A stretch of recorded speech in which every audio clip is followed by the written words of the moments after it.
Olá, meu nome é Giovanni, sejam bem-vindos ao nosso estudo de hoje. A gente está dando sequência a esse mini curso, o Homem Integral. É muito importante a gente parar para pensar o que é realmente o ser humano, qual o sentido da nossa vida, qual a nossa missão aqui na Terra, que regras a gente precisa seguir para ter uma vida correta, honesta, produtiva, disciplinada. E o ponto inicial para a gente ser uma pessoa melhor, mais evoluída em todos os sentidos, é começar a ter uma mentalidade mais aberta, mais elevada, ter uma visão de mundo mais correta. A gente pode ter duas posturas diferentes em relação à vida e em relação à verdade. Uma postura dogmático-fideísta ou uma postura crítico-fideísta. Uma postura dogmática, de uma fé dogmática, é daquela pessoa que se deixa levar por ideias que às vezes ela nem entende muito bem, ela não para pensar, para analisar. Por exemplo, alguns levam o estudo da Bíblia ao pé da letra.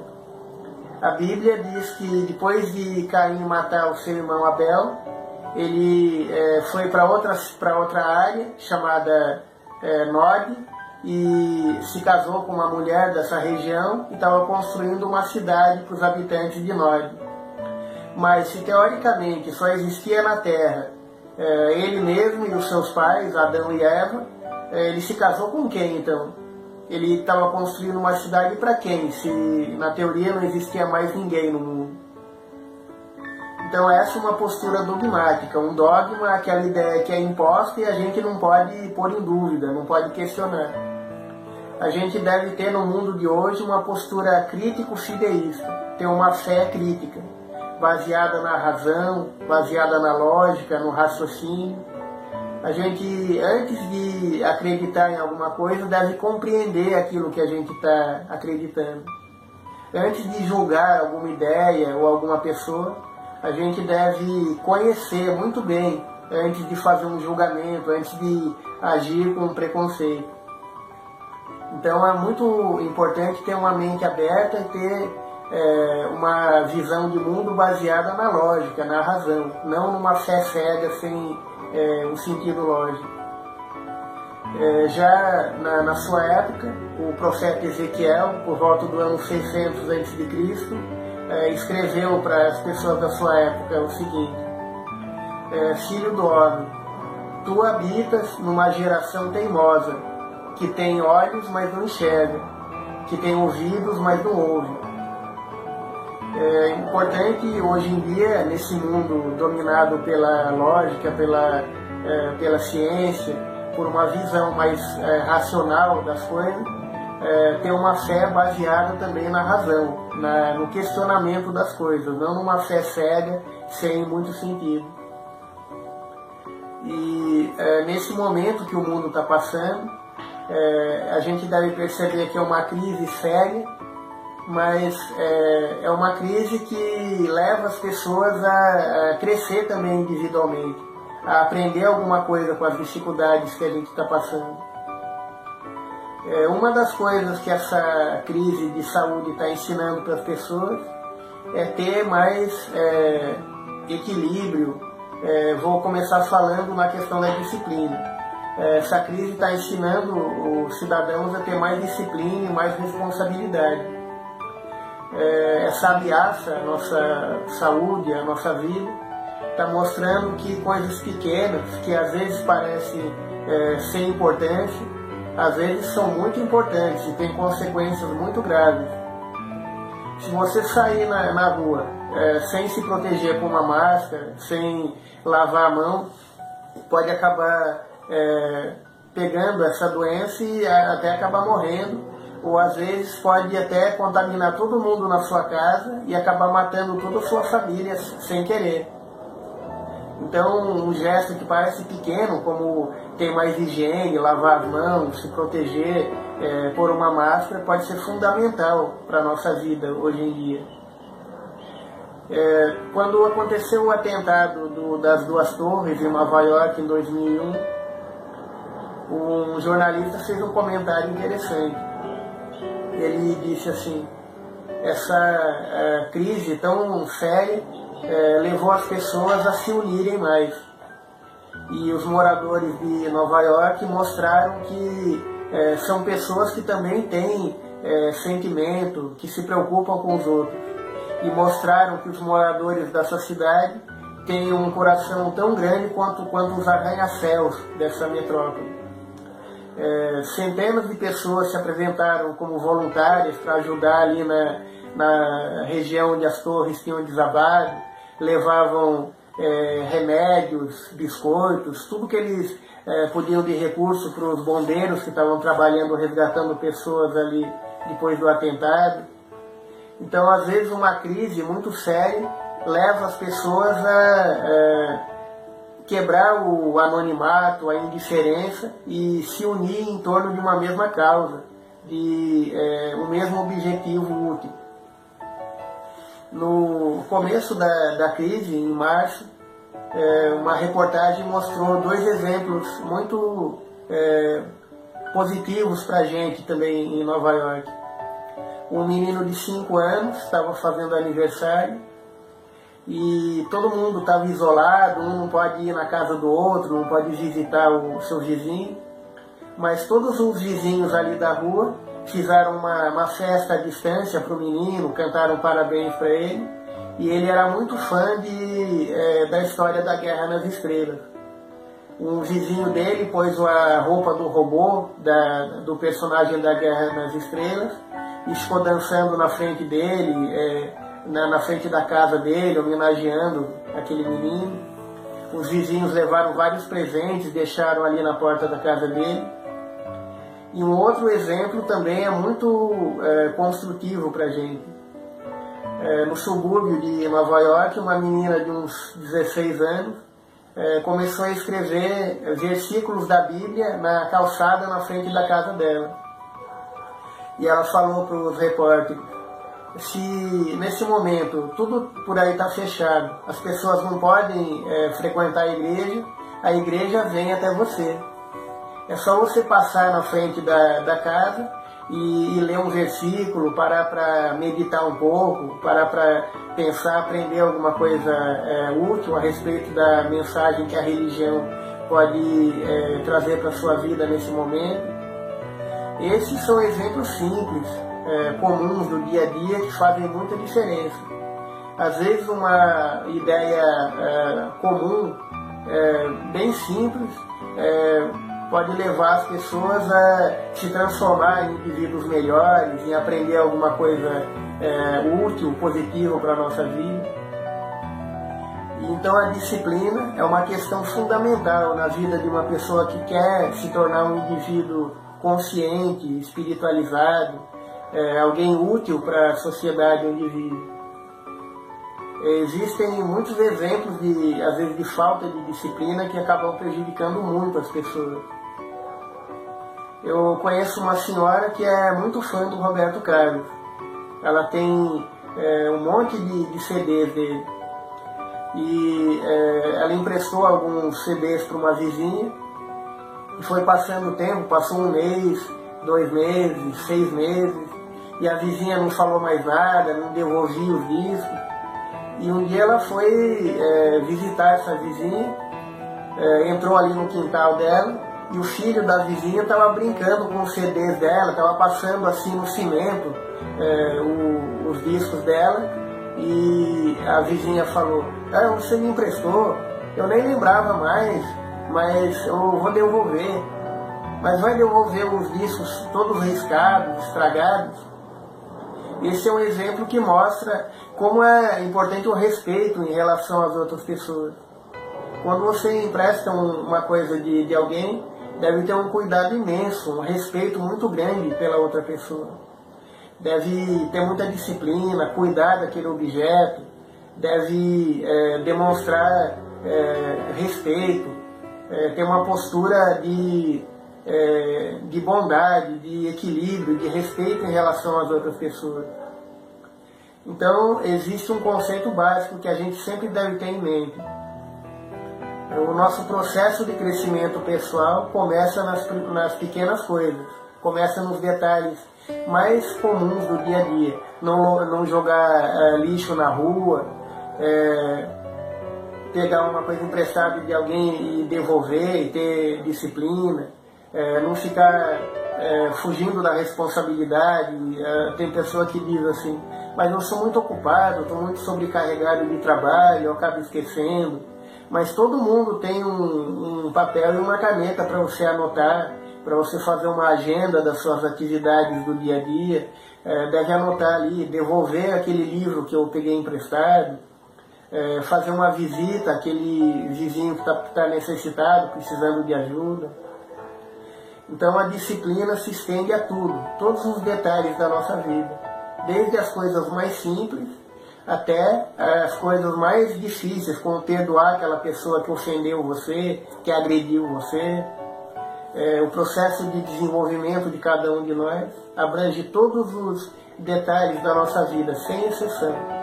E a gente sempre deve ter essa frase em mente: o verdadeiro cristão se revela nas menores coisas. Assim como dizia Chico Xavier, muitas vezes você é o único evangelho que seu irmão tem para ler. Às vezes o nosso exemplo, a nossa disciplina, a nossa bondade, a nossa vontade de ajudar o próximo, é o único exemplo, a única fonte de aprendizado que às vezes a outra pessoa que está próxima de nós tem para aprender o verdadeiro sentido da vida. Então, disciplina é o primeiro passo para você ser uma pessoa espiritualizada. E um conceito muito importante que diz o escritor Leonardo Boff é de que a espiritualidade não se restringe só a uma religião específica. Não é um ritual, não é simplesmente um estudo. A verdadeira espiritualidade é um estado de espírito que está gravado dentro de cada um de nós. É um estado de espírito que acaba se traduzindo num padrão de pensamento positivo, de sentimentos positivos e um padrão de comportamento no dia a dia, em todas as situações da vida. Isso é ser um ser humano espiritualizado. Não basta ter conhecimento, não basta ter um compromisso de seguir, de frequentar uma certa religião. Você tem que ter uma vivência positiva, pôr em prática aquilo que você acredita. E a gente vai ver o que é realmente o ser humano e qual a nossa verdadeira missão aqui na Terra. O que representa o ser humano? O que é cada um de nós? Qual a nossa verdadeira essência? Existe uma área da filosofia chamada ontologia. É o estudo do ser, o estudo da essência das coisas. Para se definir o que é o ser humano, o que é a verdade, o que é a justiça. Existe esse estudo que vai definindo a essência de cada tipo de coisa. E muitas vezes uma coisa se define na sua essência pela finalidade, pela utilidade que tem. É o que na filosofia a gente chama de teleologia. Cada coisa tem um destino a cumprir, tem um papel na ordem do universo, tem um caminho a percorrer e um destino para chegar. Então a gente pode definir a teleologia, por exemplo, de um livro. O que é um livro? É um objeto que existe para transmitir conhecimento. É um objeto que você pega, você lê os textos que estão ali dentro e vai se enriquecendo de conhecimento. Vai aprendendo uma coisa que você não sabia antes. O que é um carro? Como a gente pode definir o automóvel? Pode ser definido como uma máquina que existe para transportar coisas e pessoas de um lugar para outro. Então essa é a ontologia de cada coisa, definir a essência de qualquer coisa que venha na nossa mente. E qual é a verdadeira ontologia do ser humano? A gente pode definir o ser humano como uma realidade eterna, perfectível e multidimensional. Todo ser humano tem essas três qualidades. Esse corpo que a gente tem nessa vida é um instrumento de trabalho, é uma roupa temporária. mas a nossa verdadeira essência é a nossa alma, é nosso espírito. O corpo morre, o corpo desaparece com o tempo, vai ser reabsorvido pela natureza. Mas a alma permanece, independente de qualquer transformação que ocorra com cada um de nós. A alma é eterna. E como a gente pode definir a alma? O conceito de alma é definido assim. A nossa alma é um ser imaterial e individual que existe em cada um de nós, que preexiste ao corpo e sobrevive à morte do corpo. A alma é um ser espiritual, não é material, não se parece com nada que a gente conhece como sendo matéria. É uma essência espiritual e já existia antes do corpo e vai continuar existindo depois que a gente morrer fisicamente. A alma é a nossa verdadeira essência, a essência de cada ser humano. E quais as qualidades da alma? A alma tem 5 atributos básicos, 5 qualidades essenciais. A alma é eterna, indestrutível, perfectível, imaterial e individual. A nossa alma é eterna porque ela teve um princípio, foi criada por Deus.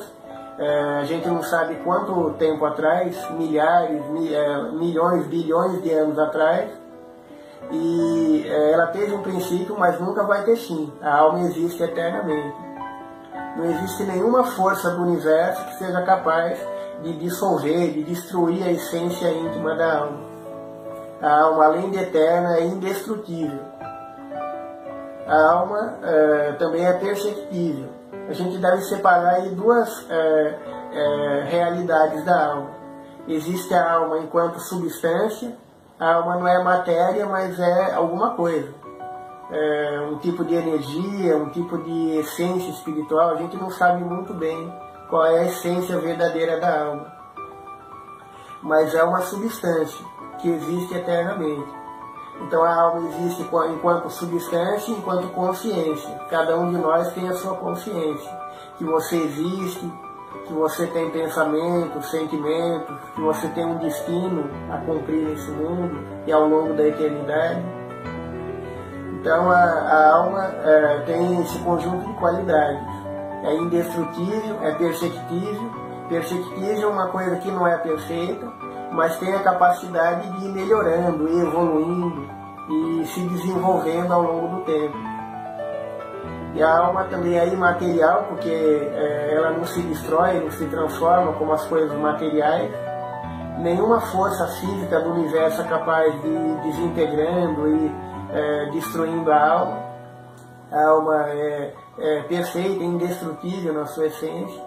E a alma é individual. Cada um de nós é uma alma. A gente não pode trocar nossa essência com outras pessoas.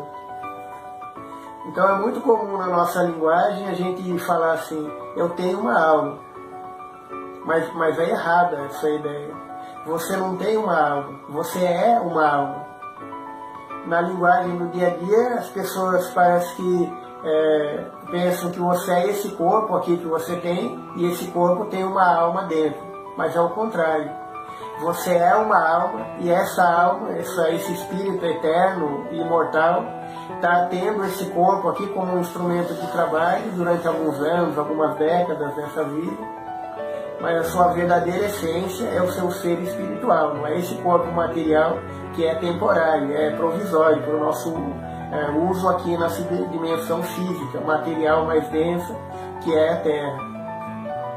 Então a alma tem esse conjunto de qualidades. É importante a gente ter em mente essa realidade.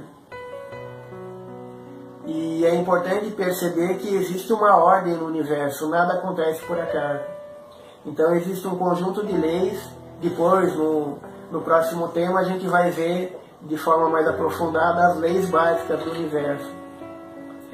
E o que é essencial a gente ter em mente é que a questão de amor, justiça, caridade, não é só uma ideia de pessoas ingênuas, pessoas que são sonhadoras, que vivem fora da realidade. O amor, a justiça, a caridade o respeito ao próximo e a si mesmo. Tudo isso representa a lei básica que comanda o universo. Não é só uma questão teórica de pessoas que sonham com um mundo melhor, que imaginam com ingenuidade um mundo mais perfeito. Tudo isso é uma lei eterna, uma lei perfeita que comanda o universo inteiro. Então a gente deve estar consciente do que a gente é realmente. Você não é só esse corpo que você tem, você é muito mais do que isso. Não importa a sua condição física, de saúde, sua condição social, não importa o nível de preparo que você tem intelectual, aquilo que você estudou ao longo da vida, se você tem mais ou menos preparo. Não importa a condição, a parte do mundo onde você vive, a religião que você segue.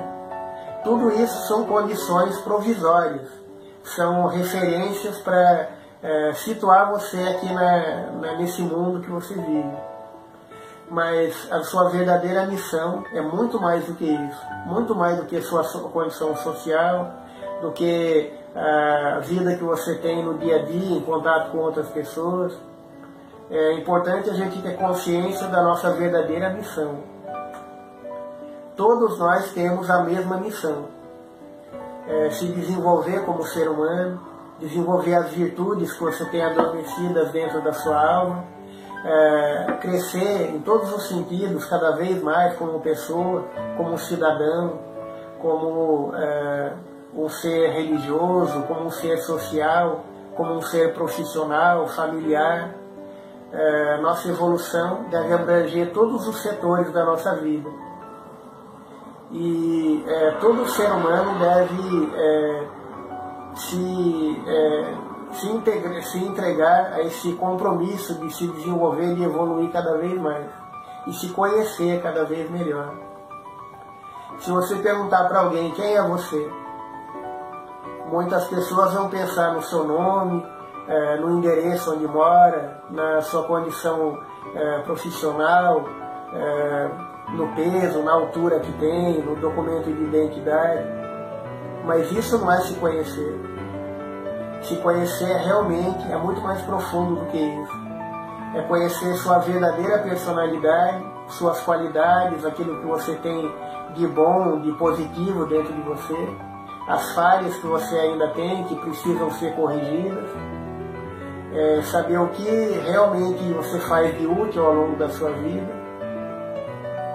saber se a visão que você tem do mundo está correta ou não, que objetivos você tem na sua vida, se são objetivos corretos, honestos ou não, se você está dando uma finalidade útil para a sua vida, se você está sendo um cidadão correto, consciente, vivendo com retidão em tudo que você faz. Tudo isso abrange a nossa verdadeira missão aqui nesse mundo. E é importante perceber que o crescimento espiritual é uma responsabilidade de cada um de nós. A gente não pode transferir essa responsabilidade para outras pessoas. Como Jesus disse, é importante a gente lembrar, principalmente nesse momento difícil que o mundo está atravessando, mais do que nunca, a gente deve lembrar essas palavras de Jesus, que foram ditas quase 2000 anos atrás, às margens do Mar da Galileia, mas que são mais atuais do que nunca. Jesus, no seu grande discurso, no Sermão da Montanha, ele dizia assim: vós sois a luz do mundo, vós sois o sal da terra.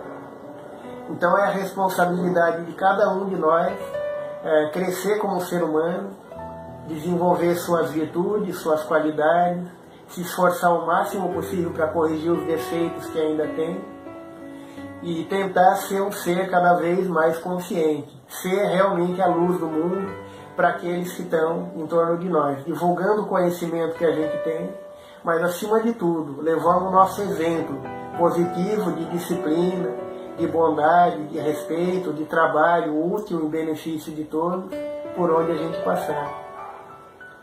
E para encerrar, vou lembrar uma parábola que mostra que nunca é tarde para você mudar, crescer como ser humano, se arrepender dos seus erros e procurar a disciplina, procurar a semeadura do amor, da caridade. Um homem era de uma família muito rica e ele vivia muito preocupado com o filho, porque o filho dele não tinha muita disciplina, era um jovem de 18, 20 anos, e estava envolvido com péssimas companhias, frequentava ambientes muito negativos, tinha vários vícios, bebia muito, ele tinha o vício do jogo, perdia muito dinheiro jogando. E esse pai, ao longo da vida, tentou esclarecer aquele filho, tentou levar ele para o caminho da disciplina, para o caminho do bem, mas o filho não dava atenção, só queria aproveitar a vida, ele se achava alguém muito importante, o centro do universo, porque ele tinha muita riqueza, tinha o recurso para fazer o que queria. E aquele pai tentou orientar, mas o filho não queria seguir o caminho da retidão, da disciplina. E já no final da vida, aquele pai falou para o filho: eu sei que você vai seguir nesse caminho, não vai mudar de atitude, e você vai acabar perdendo tudo que você tem de riqueza. E eu conheço bem sua personalidade, sei que você não vai conseguir viver na pobreza, e você vai acabar se matando com o tempo. Sabe aquele celeiro que a gente tem ali na nossa fazenda? Você pode ir até ali e se enforcar naquela haste de madeira que existe ali no celeiro, porque eu sei que você vai seguir esse caminho de destrutivo mesmo até o fim da vida. E passou o tempo, aquele pai morreu, o filho continuou com aquela vida de vícios, de falta de respeito por ele mesmo, pelos outros, saindo chegando em casa quando já estava amanhecendo, bebendo, jogando muito, e ele foi perdendo toda a riqueza. Até que um dia ele parou para pensar que ele tinha perdido tudo, todos os recursos que ele tinha. A única coisa que sobrou foi aquele celeiro. E ele parou para pensar: realmente meu pai estava certo. Eu segui o pior caminho possível e acabei estragando todas as oportunidades que eu tive. E eu não aguento mais essa vida, eu não consigo pensar em ser um morador de rua, acabar perdendo tudo, e eu vou me matar naquele celeiro.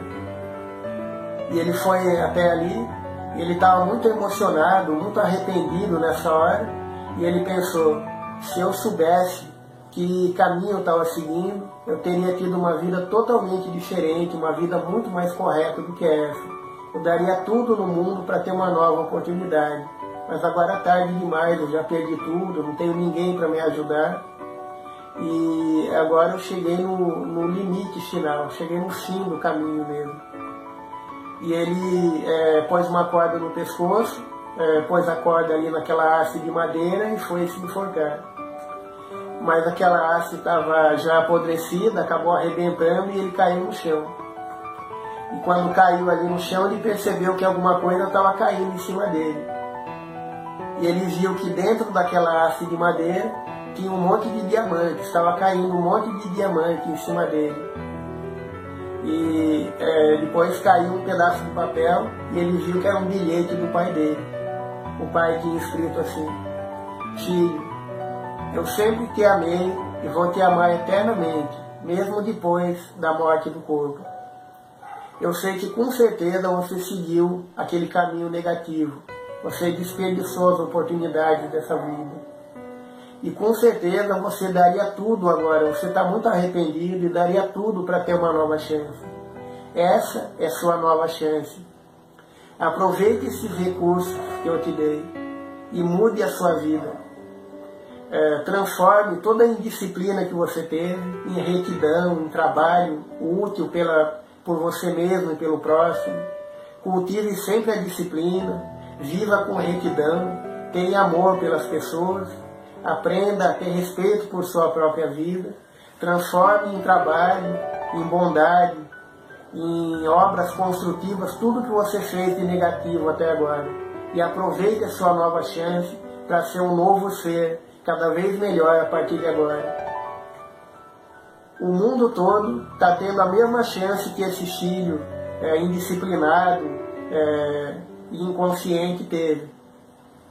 A gente está tendo a chance de aprender alguma coisa com essa crise que o mundo todo está enfrentando, de aprender a cultivar mais a disciplina, mais a união com outras pessoas, entender que todos são iguais, independente da sua condição.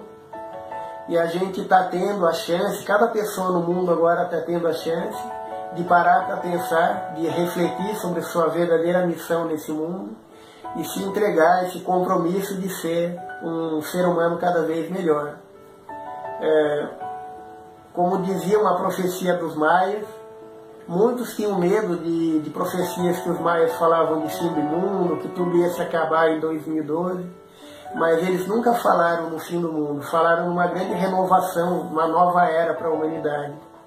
E uma profecia meio esquecida dos maias, que pouca gente conhece, é a profecia que diz que no final dos tempos a humanidade seria convidada a visitar a sala dos espelhos.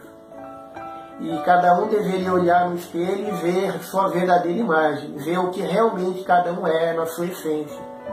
É o que essa crise está ensinando para nós hoje. A ter mais disciplina, cuidar da sua saúde, entender a dificuldade das pessoas que estão enfrentando problemas com toda essa crise e ter a chance de recomeçar a nossa vida e ser um ser humano cada vez melhor. Ter amor, cultivar o trabalho positivo em todos os sentidos, o trabalho profissional, voluntário, o trabalho doméstico, preencher o nosso dia a dia com ações sempre produtivas, sempre úteis, e ter a disciplina, buscar a perfeição em tudo que a gente faz. Essa é a nossa verdadeira missão, é a missão essencial de todo ser humano. Então esse é o nosso estudo de hoje, a verdadeira essência do ser humano, a ontologia do ser humano.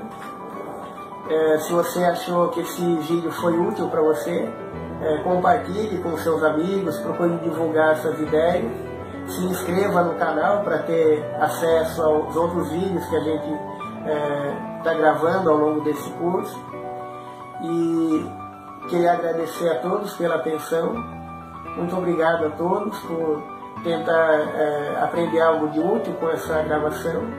E até o nosso próximo encontro, no próximo vídeo.